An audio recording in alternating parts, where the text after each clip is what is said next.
Hello everyone, welcome to IITN's GATE classes. So in today's session, we are going to see the GATE 2018 solution for your control system for the branch Electronics and Communication. So let us then begin today's session. So the first question asked is a 1-mark question. The Nyquist stability criteria and the Routh criteria both are powerful analysis tools for determining the stability of feedback controller. Identify which of the following statement is false. That means you need to identify which of the statement is false. So this is a single MCQ type question. It is not multiple select type question. Okay. So MCQ question. So only one option will be correct.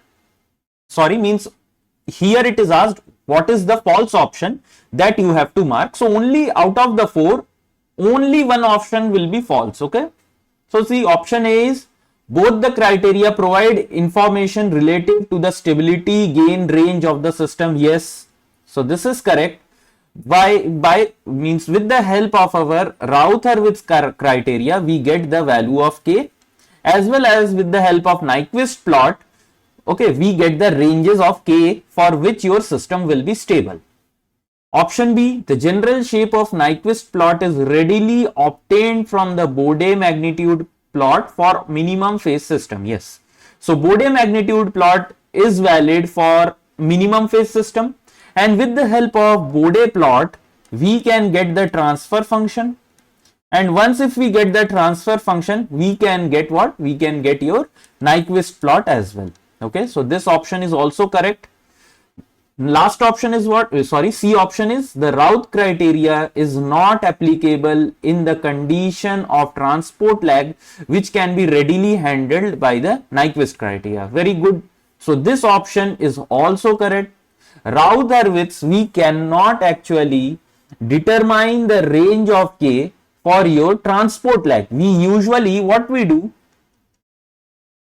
this is a transport lag. So we approximate it something like this and then we solve it. Okay. So Routh-Hurwitz, it is not applicable for your transport lag. So only one option left, that is option D. So this will be only wrong, but let us then also see the closed loop frequency response for a unity feedback system cannot be obtained from the Nyquist plot. So this is very wrong. We can obtain the closed loop frequency response of a unity feedback system. Why? Because if we have the open loop transfer function, so Nyquist plot, basically what we do, we plot it with the help of OLTF. Okay, we plot it with the help of OLTF to know how many number of poles are there in the right hand side of S plane for your CLTF. So if I know the OLTF, why can't we find the CLTF, closed loop transfer function? So we can find it. So this option is correct. Okay. Now the next question is what? The state equation and the output equation of a control system are given below. The transfer function representation of the system is. So we know what transfer function is given by, it is given by C Si minus A inverse into B plus D. So here D is already 0. You can see C is equal to 1.5, 0.625, B is 20 and A is equal to -4, -1.5, 4 and 0. So let us very quickly find Si minus A inverse. Okay. So Si minus A will be what? So that is equal to S plus 4, 1.5 minus 4 and this will be 0. Okay.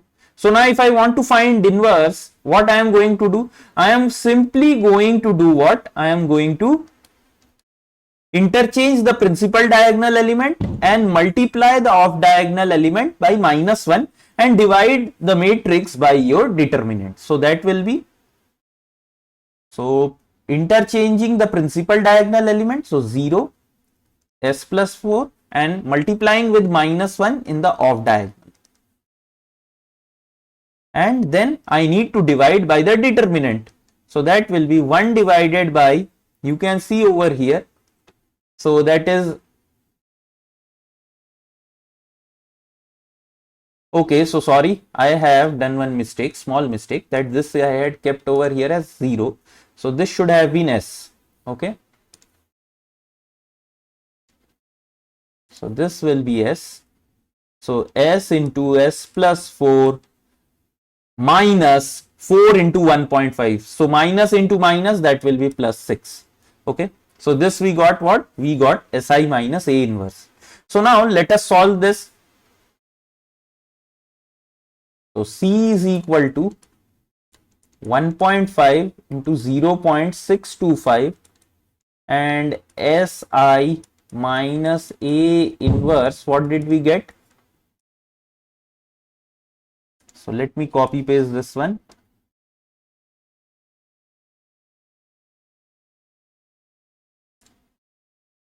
And B is 20. Okay, fine. So now let us multiply this. So transfer function is given by C into SI minus A inverse into B. So let me first multiply this two. Okay. So S minus 1.5, 4, S plus 4, 20. See, at the moment I am not concerned about this determinant. Okay, I am not concerned, and you can see also you could have eliminated the options if your determinant or your characteristics equation would have been different, but you can see in all the options it is same. So at the moment I am not keeping it. So let me write it over here, S square plus 4S plus 6. So if I multiply this, so this will be equal to 2S and this will be 8. Okay, and this needs to be multiplied, pre-multiplied with C. So 1.5, 0.625. Okay, and here I have the determinant 1 by S square plus 4S plus 6. So if we solve this, so this is going to be 3S, 6.25 into 8, so that is equal to 6.25 into 2 is 1.25. See, don't use calculator for such kind of thing. So this is equal to 1.250.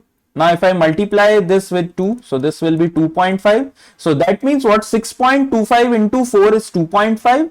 So here it is 8. So 2.5 into 2. So that is going to be what? That is going to be your 5.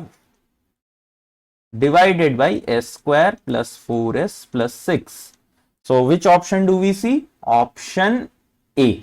Okay, option A is your correct answer. So the next question is also a 2-mark question. It is given for a unity feedback control system with the forward path transfer function GS is equal to K by S plus 2. The peak resonant magnitude MR of the closed loop frequency is 2.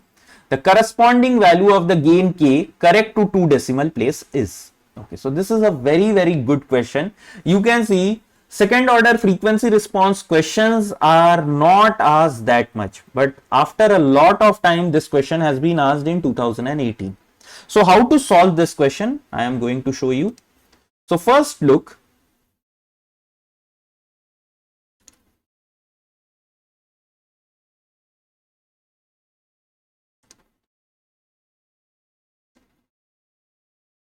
Suppose I have a second order OLTF system, something like this. So this is a unity feedback system. Okay.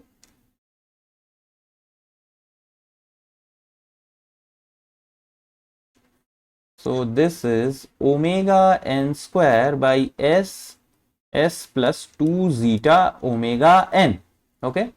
So for this we know what? CS by RS comes out to be omega n square by S square plus 2 zeta omega ns plus omega n square. Okay. So DC gain over here is equal to 1, and the formula for MR, maximum resonate peak, that is equal to 1 divided by 2 zeta 1 minus zeta square. Okay, this is the formula. Now suppose If now suppose my transfer function, it looks something like this now. So this time also this will be a unity feedback system, but I will have DC gain as K. Okay.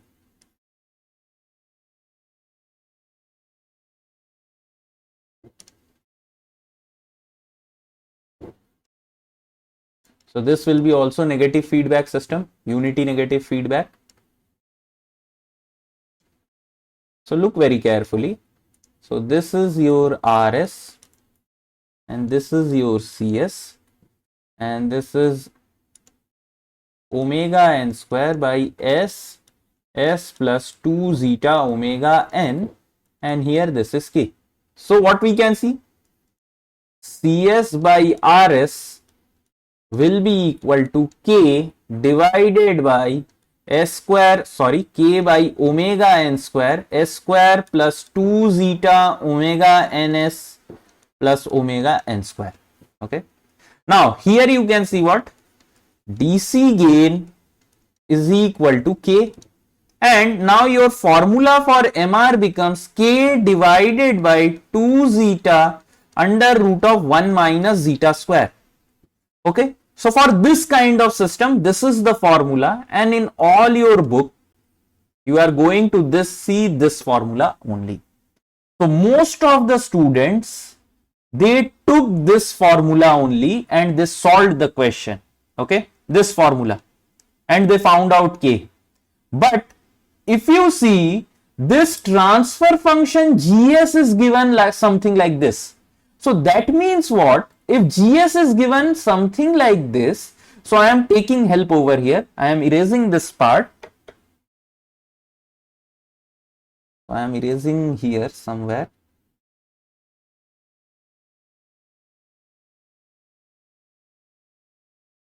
Okay. So let this part remain. So here you can see what? GS is given as K divided by S plus 2. So if I find CS by RS, so that is equal to G K into S plus 2 divided by 1 plus G. So K S into S plus 2.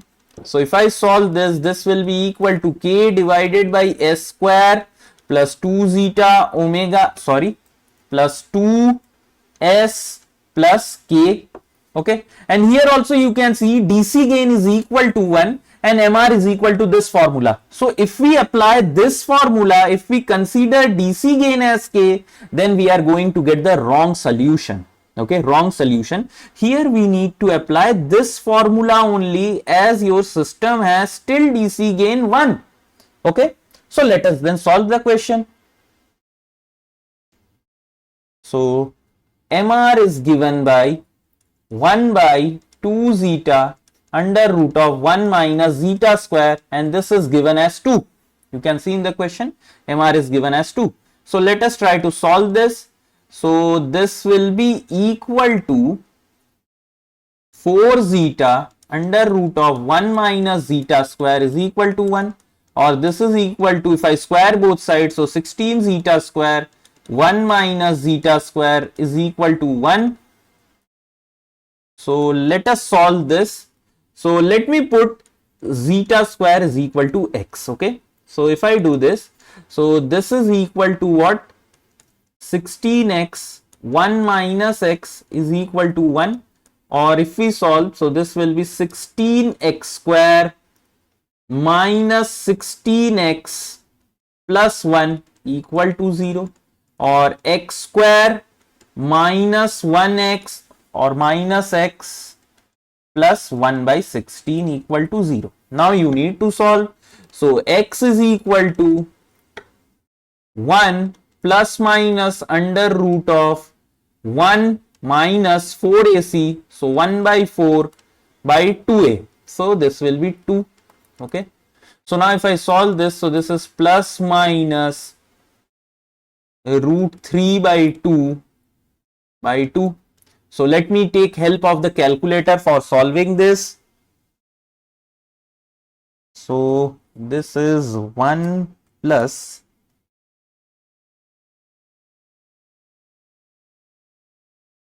root 3 by 2 by 2. So one of the values I get as 0.93 and another value I get when I put minus root 3. So this will be equal to 0.066. So these are your zeta square value. So for this one, the value of zeta will be equal to, so let me first calculate for this one only zeta. So if I take under root, so this will be equal to 0.25, and for this one,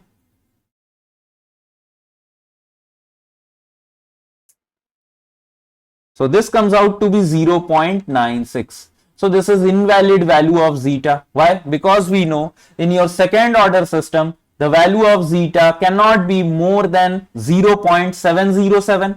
Okay, it cannot be more than 0.707. So this value is invalid. So value of zeta, we got it as 0.25. Okay, value of zeta is 0.25. Now the moment we got value of zeta as 0.25, if I compare this equation, okay, this characteristics equation with that of a standard second order system, so you can see what?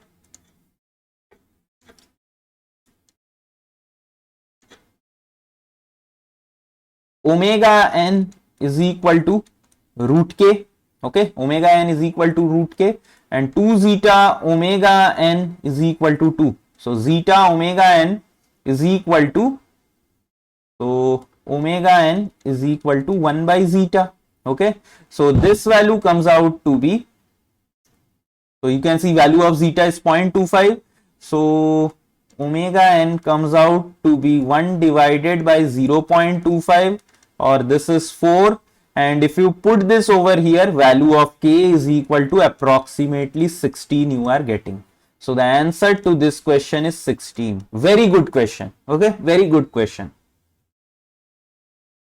So this question, it was one of the debatable questions that was there in your 2018 paper. Why? I will tell you. See, it is given, the figure below shows the Bode magnitude and phase plot of a stable transfer function where GS is equal to this. Okay, so you can see what? This is your 20 dB, at which point when your GHJ omega, phase of GHJ omega is minus 180 degrees. So that means what? At this frequency, your phase angle is minus 180 degrees. So that means what? We know angle of GJ omega PC, this is equal to minus 180 degree.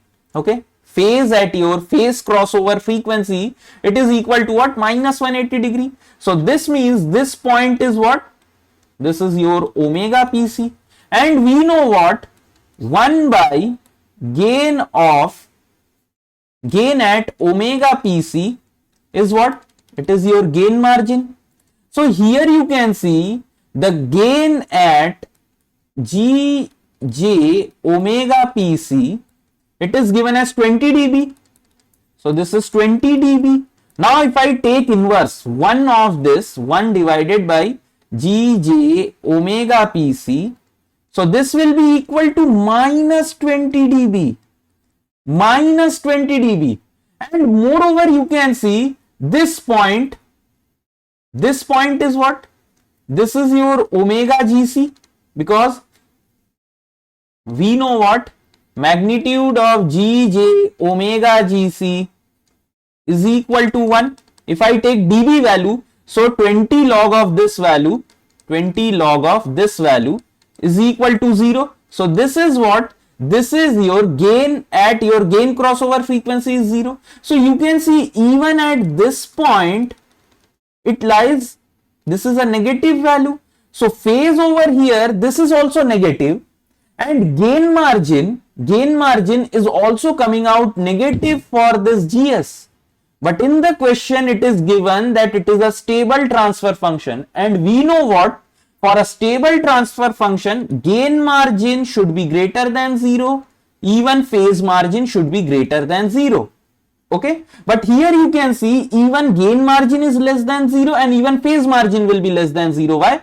Because phase margin is equal to 180 degree plus angle of GH J at gain crossover frequency. So at gain crossover frequency, you can see the angle is little bit greater than minus 180 degree. So this value will also be less than 0.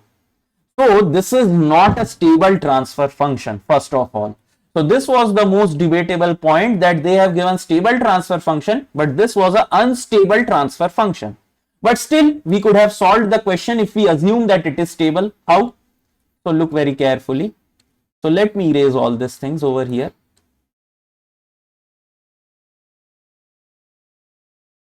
So look very carefully in the question. It is given, figure below shows the Bode magnitude and phase plot of a stable transfer function g of s.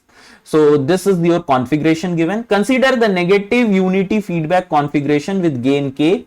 In the feed forward path, the closed loop system is stable for k less than k naught. So I need to find what the limiting value of k such that the system becomes stable. The maximum value of k naught is, okay. So I need to find this value of k naught. So we know what, for a stable system,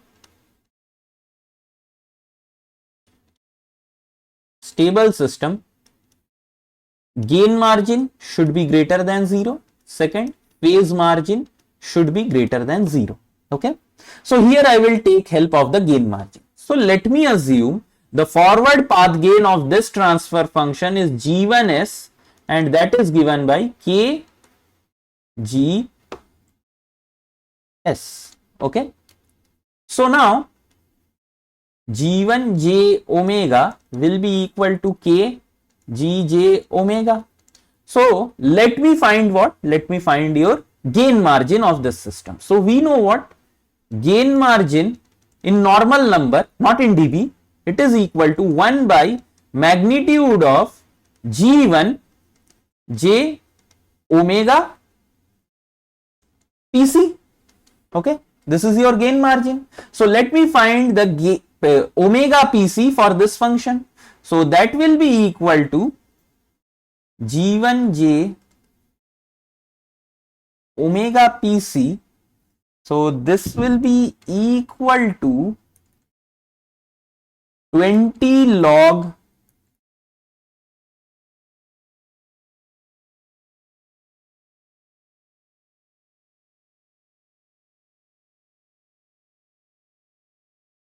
So let me find the phase, that will be equal to what? So phase of the real number is what? Phase of real number is 0. So this will be equal to magnitude of Gj omega Pc. So omega Pc won't be changing. Okay. Omega Pc won't be changing. Only thing changing will be in gain. So gain of G1 J omega Pc. So this will be equal to what? K into gain of G J omega Pc. Or if I take this over here, so this should be greater than 0. Okay, this should be greater than 0. So gain margin should be greater than 0 in dB. So let me solve this one. So 20 log of 1 minus 1 divided by G1 J omega Pc.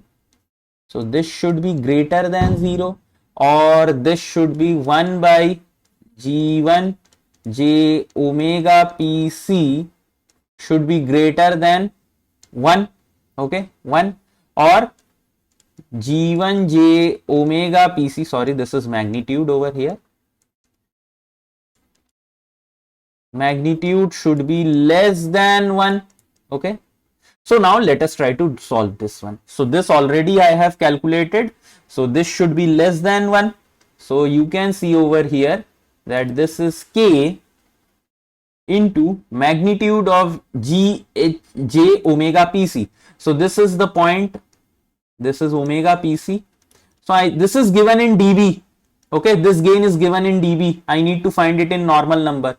So 20 log of magnitude of Gj omega Pc, it is given as 20 dB.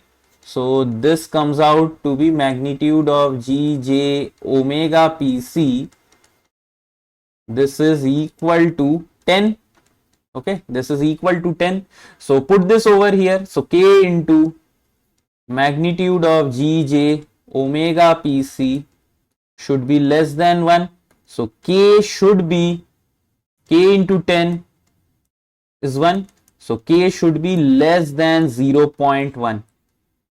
Okay, so K should be less than 0.1. So you can see the value of K naught comes out to be 0.1. So the answer to this question is what? It is your 0.1. Okay, see, this question was a very good conceptual question. Okay, very good conceptual question they have asked. Only thing is the data is slightly wrong over here. Okay, slightly wrong over here. They should have told that this is a Bode magnitude and phase plot of an unstable system. What value of K will bring the system to your stable range? That should have been the question. Then it would have been proper. Okay, so I hope you people have enjoyed this session. If you have done so, please press the thumbs up button and subscribe to our channel. Thank you. See you in the next session.